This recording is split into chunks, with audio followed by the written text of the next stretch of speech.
Welcome to East Sleep Sixers, your boy Sixers fan for life. We got Berg in the building, Jenny from the block, 215 the Hey sports y'all, guy. what's up, And Carl? You made it. come on, man. Y'all can say what's up to each other later, man. Let me finish my 215 the sports introduction. guy. Let me What's up, finish buddy? my introduction, man. Sorry. So, a lot of rumors going on, a lot of trades going on. I'm happy with this Sixers team. I'm not gonna lie. I don't care if nothing happens. I just want to get on with the season and continue winning. Because I look at the record since everybody came back, and this team is on a tear. It's on a tear. Yeah, we lost to some low level opponents. So what? Look at the record. The record speaks for itself. Them numbers speak for itself. When you look at those wins versus those losses as of December 1st, this team is rocking and rolling. So with Yeah. that being said, I don't feel like this team needs anything. Y'all can argue with me all y'all want till your face turn blue. But as this team has been healthy, this team has not been bad. I got to give kudos to the coach for making some adjustments, sending some people to come off the bench, starting some people. I mean, it's working. Yeah. It's working. Something, there's, when you tweak a little bit, you tweak it. At least shows initiative on the coach's behalf. What's going on in the background there? What's that? Something in your background, Bert. Yeah, My background? Somebody's Still? background. Still? So it shows initiative coming from the coach's side that he at least is trying to do something to improve this team and its ways. So I got, shout out to Carl and shout out to Brian for yesterday's show with D Lyman. I just gotta say that real quick before I pass off the microphone. Jen, what do you think about this team and the needs and don't needs? I need to hear this real quick. Well, first I want to say great job to Carl and Brian for doing that interview yesterday with Dee. If you haven't had a chance to look at it yet, you can find it on our Facebook page, or there is a lot of background noise happening right now. Yeah, it's a lot of background noise going on. So somebody wants to mute. Is it? Yeah, it's definitely Bird. It's definitely Bird. All right, so as I was saying, if you haven't had a chance to look at it yet, you can go to our Facebook page or go to our YouTube page or listen to us on all of those things up top, because they really got into a lot of good stuff yesterday, talking about the trade deadline and all-star snubs and PJ Tucker and Doc and Jane Springer. You got to listen to it for yourself. There's some really good information, and I really did like Dee's perspective. But back to the question that Jose just asked me and what I think about our current roster. I don't want to mess it up right now. I don't want to end up in a situation where we're trying out new people. I think if the only trade I would make would be to shore up the big position, and I don't want to trade anybody important for it. Maybe like a Korkmaz. Yeah, that's something that we touched on with D yesterday. We're 28th in rebounding. If you want to look for a weak spot in the hottest team in the NBA, we're 28th in rebounding.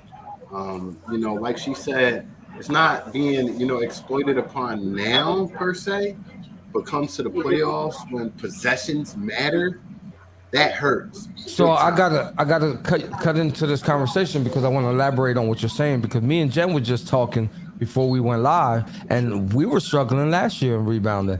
But that wasn't the difference maker or the reason why we didn't continue on in the playoffs. A freak accident, elbow to the face, a bad thumb. That was pretty much.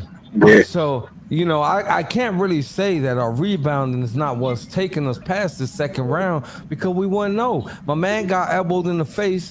He already been elbowed in that face before by a teammate. Let me just add that. And he had to wear the mask before. He became the Phantom of the Opera. Injuries happen. The Phantom of the process. And injuries happen, and it is what it is. We wouldn't have known what happened because we got bamboozled with another injury. Right. So hoodwinked. Yeah, we got hoodwinked. So we don't know, like, if we can't blame it on the rebounding because I don't feel like that was the deciding factor. Yeah. It definitely wasn't rebounding. Was not the reason for it. For far as us making a move or not, I think we good. I don't think we need to trade. But my take on rebounds is the more rebounds you get, the less offensive rebounds is given up, and the less second chance points is given up. Although that wasn't a determining factor in any of our losing, I just think if it was anything, I'm big with staying put. I'm a person that wanted the Sixers to stay put when we got Mutombo because my biggest concern is continuity. Right. Like we just make all these moves, and then we have a continuity issue. That'll destroy us. We are a close knit group right now, and we're rolling. So just keep it pushing. Yeah. That's my take. Listen, I agree. Before Mutombo came in, and let me elaborate on that. You got to remember that Theo Ratliff was injured. We ain't had no choice. That move had to be made.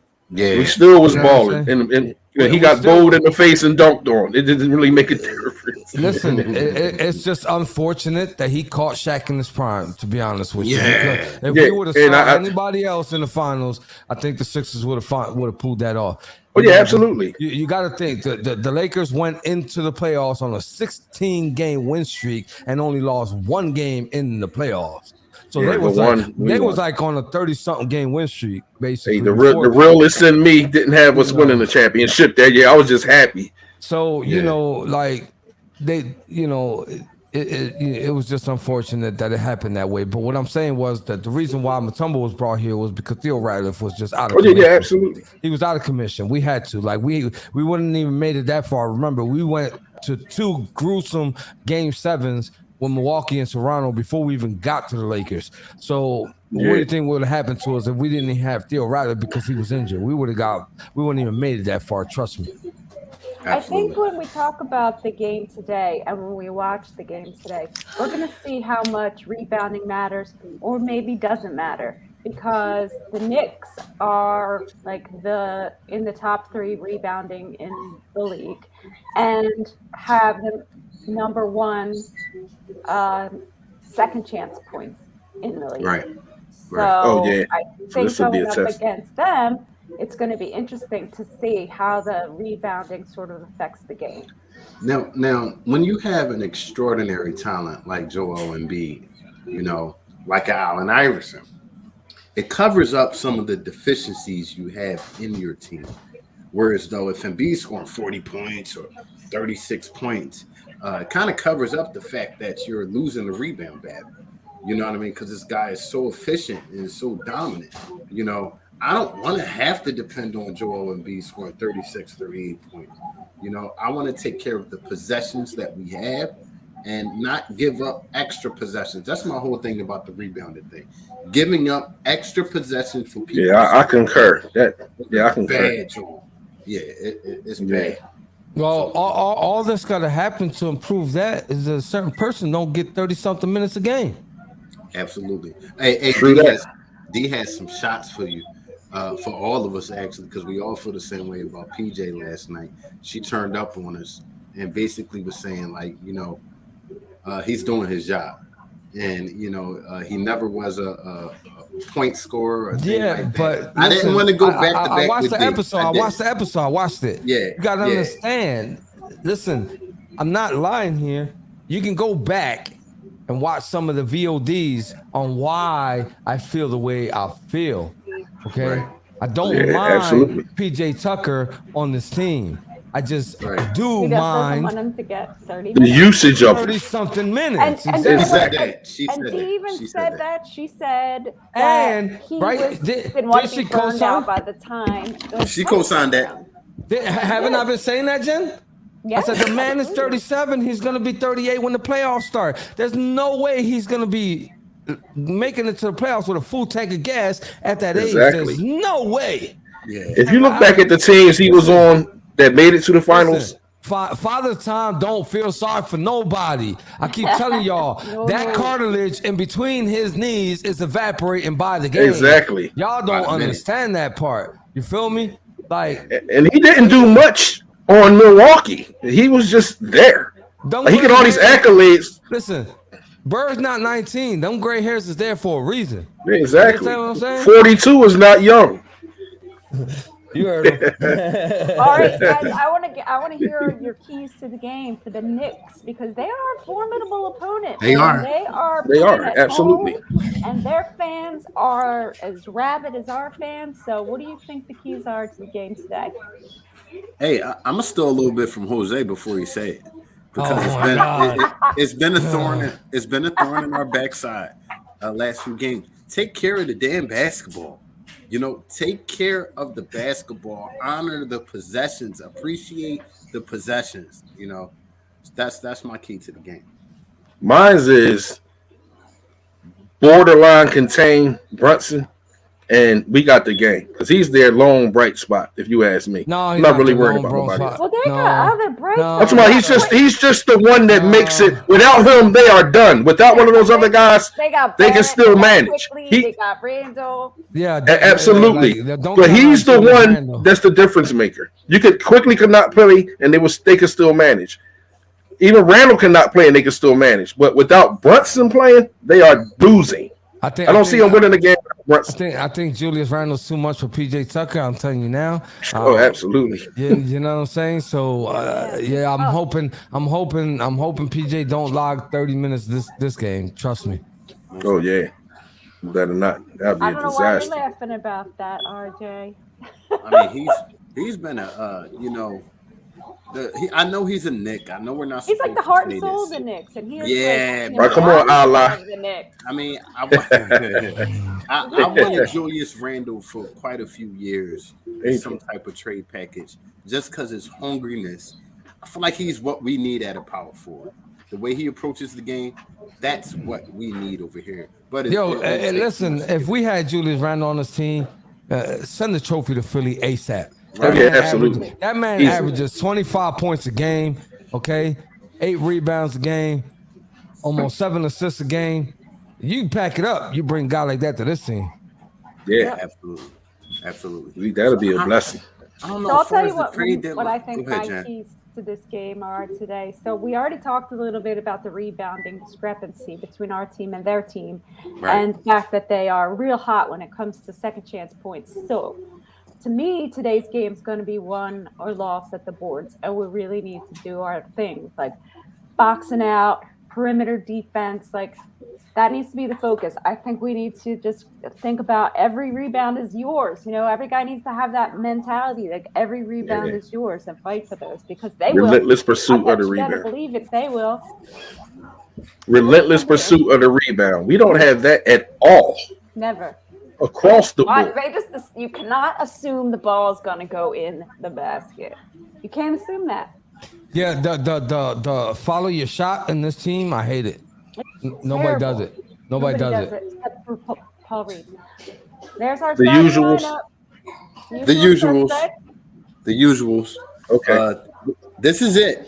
This is going to be it for the rest of the season. Knock on wood, barring any type of injury. Evan, I was just talking hypothetically. I know we're not getting Randall. No, we're not getting Randall. Yeah, we're not. That's not even like that was just hypothetical. I would like him, but we're not getting him. Like realistically, we're not getting him, man. So I was just talking hypothetically, man. I'll tell you one thing. All these trade rumors swirling about a big man coming to Philly. There will be some type of trade. You can bet it. Korkmaz, most likely out the door. Probably a couple second-round picks. We do have second-round picks from another team. We don't have ours, but we have them from another team. So you could bet your butt by the trade deadline hour, another big man will be suited up in a Sixer jersey. Maybe Okafor would get called up. That's not happening. Okafor going to the Blue Coats. I know that. Yeah, they're looking for that guy. That's easier access to him. Vanderbilt. To be honest with you, I don't like the guy. I know. Jose. No, I don't like the guy. Okafor. I think. He's old news. I don't. Regardless, he's old news. He's just like I seen the guy up close in person. And he's just he's not a good guy. He's not a good guy, man. Basketball wise, I mean, like, does he help the team? I've seen people. I mean, if he would have took basketball seriously, he probably would have had a better name for himself. Escott, if you were listening to the conversation with Dee yesterday, she said Springer, while he's playing good defense, his shot just still isn't coming, and maybe is regressing a little bit. So maybe it got even worse. She said. Who, Springer? Yeah, Springer. You know my take on assessing people that don't never play. It just, you can't assess them. Well, she you watches can't. them in the blue coats. She calls the games every night. Oh yeah, that's right. The blue coats. Yeah, she calls the game. So I'd take her opinion on it. I still think he can bring something to this team that maybe we don't have an on-ball defender at the guard position. We don't really have that besides Melton.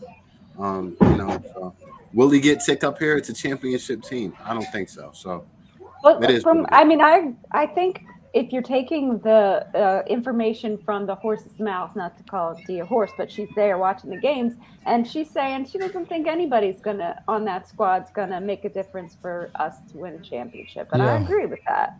We're that good. We got at least one team out of the way as far as any sort of an obstacle. The Nets is done.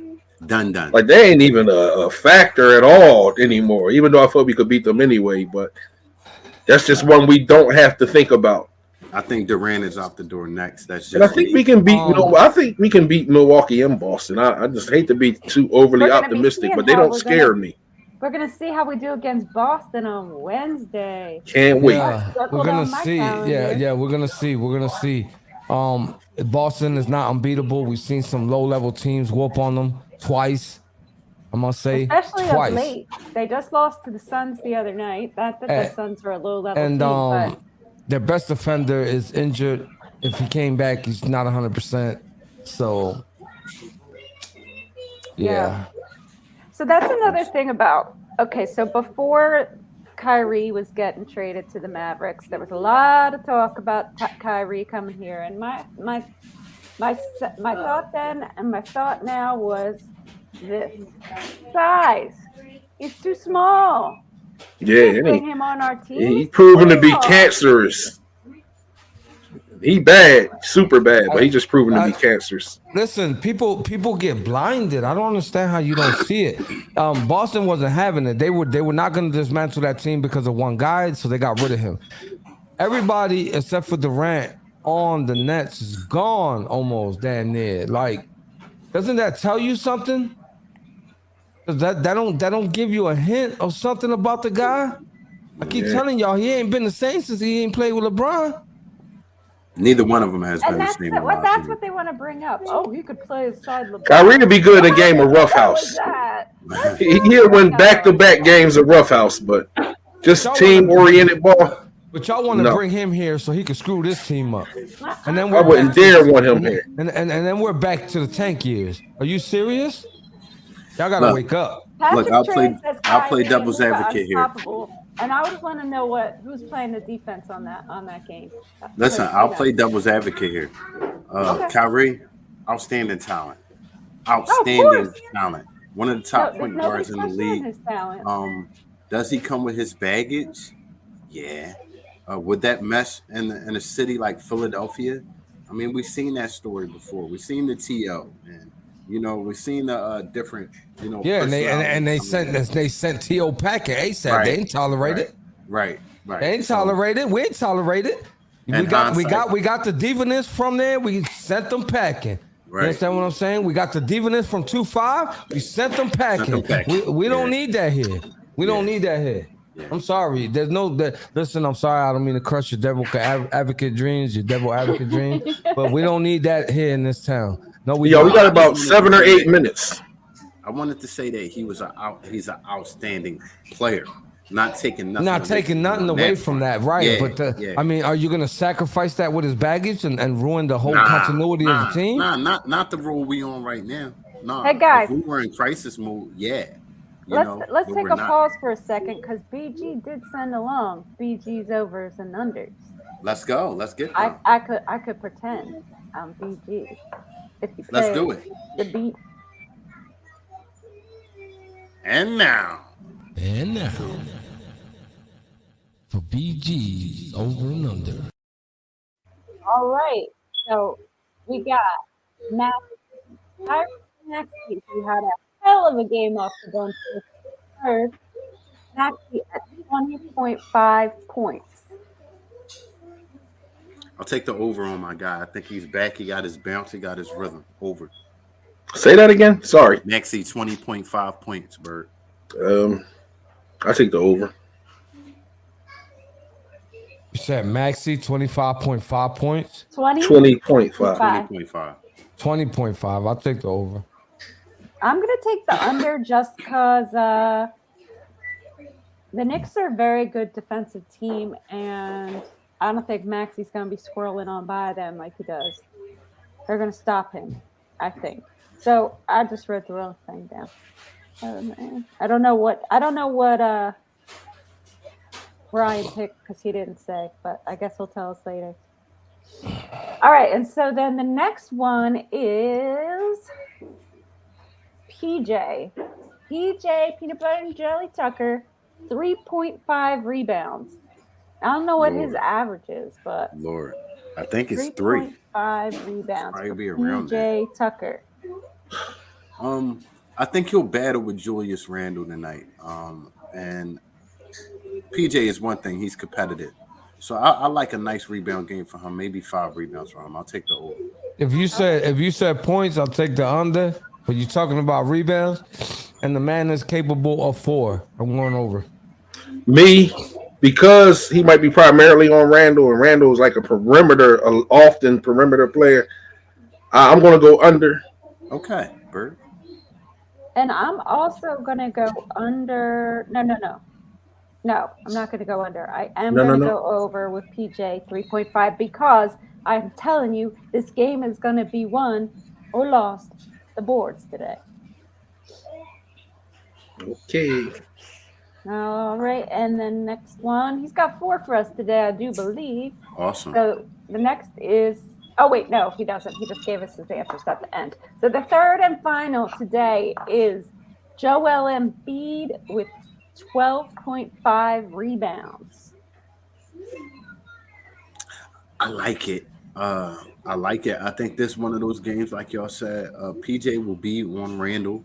So that will give Joel the opportunity to be in the paint and roam the paint a little bit and take advantage of that. So over. Beautiful. I'm going to go under. Why? Because his average is slightly below 10. And no, it's barely above 10. Oh, it is now? Because it was 9.7 for a long time. It's 10.1 right now. What are you picking, Hose? Well, Bird, you going under? Under, yeah. I'm going under as well. I don't feel like 11 maybe tops. I don't think he's getting. No. I'm going under. That's almost like a bold prediction in my opinion. I'm taking the under too, just because I think Embiid's going to be spending a lot of his efforts on the offense. Right. Yep. But so BG took for Maxey, he took over. For PJ, he took under, and for Embiid, he took over. Okay. So there it are, and we'll roll right into our next segment. Jose can rock this out with the bold predictions. Bold prediction. We're gonna get a triple-double from Harden today. Okay. Big boy triple-double. I like it. He's due. He ain't had one in a minute. And I think Madison Square Garden, right? We playing at Madison Square Garden? Yep. I think Harden's going to shine tonight and get us a big boy triple-double. Not a Ben Simmons one. I'm sorry. A big boy. I'll put the dollar in the jar later. Okay. Not a 2-5 triple-double. We're getting a big boy triple-double. I think, and we're on national television. Hi, Andy. I'm going with the big boy. And he might have a chip on his shoulder as well. I'm going with the big boy triple-double from Harden. So, Berg, what's up? My bold prediction will be Tobias Harris, 10 rebounds. Okay. You stole Jen's, it looks like. No, I was going to go with Tobias Harris because Tobias Harris is from New York. Tobias Harris is playing New York. Hey, he plays good in New York. I'm not going to lie. He plays good there. 25. 25 points from Tobias Harris. Okay, we got 2 pro predictions. That means Tobias Harris gonna have 25 and 10 according to y'all. I'm loving that. Yeah. Joel Embiid, 45 burger. 45 burger. 45 burger. 45 I don't know. burger. I don't know. Extra cheese. We'll see. I hope you're right. All right, we're nearing the end of the episode. I just want to let you guys know, everybody in that chat, if you ain't got nothing to do, and you ain't friends with me, send me a friend request. We have a Sixers watch party going on. We're going to watch the Sixers game together. Hey, B-Ball Paulie is in the house. What up, Paulie? Hey, Paul, hey, what's going on? Okay. Listen, we're gonna have a Sixers watch party. I will send you guys the invite. It's gonna kind of look like this. It's gonna be a bunch of people and the Sixers game. We'll be able to talk Sixers, laugh, we'll get mad together, talk crap together, whatever you want. But we're watching the Sixers game together in East Leaf Sixers fashion, because that's what we do. So if you don't think that's a good idea, This game? this game, all nationally televised games are going to be watch parties. This is on ESPN, so we're holding the watch party today. So look on top of that screen. Guys, did you just Look on top of that screen. Mama is letting us know that we have to tell people about Spotify, Apple Podcasts, iHeartRadio, Facebook, Twitter, Instagram, YouTube, and Twitch. And don't forget to tell a friend to tell a friend to tell a friend. Because if you ain't here with us in the East Leaf Sixers game, we might end up at your mama house Early. eating up all the food in the refrigerator. Eating up all the food. Mama Fuller is about that time. So if you ain't understand what I said in English, I'm gonna tell you in Spanish. No te olvides decirle a un amigo que le diga a un amigo que le diga a un amigo. Wepa. See y'all post game. Yep. Yo, everybody, DM me, Facebook Messenger, if you want in on the Sixers watch party. We're gonna make it happen. Let's get it. All I right. can't. I'm gonna miss the first half hour because I got another podcast to go to for Vita Live.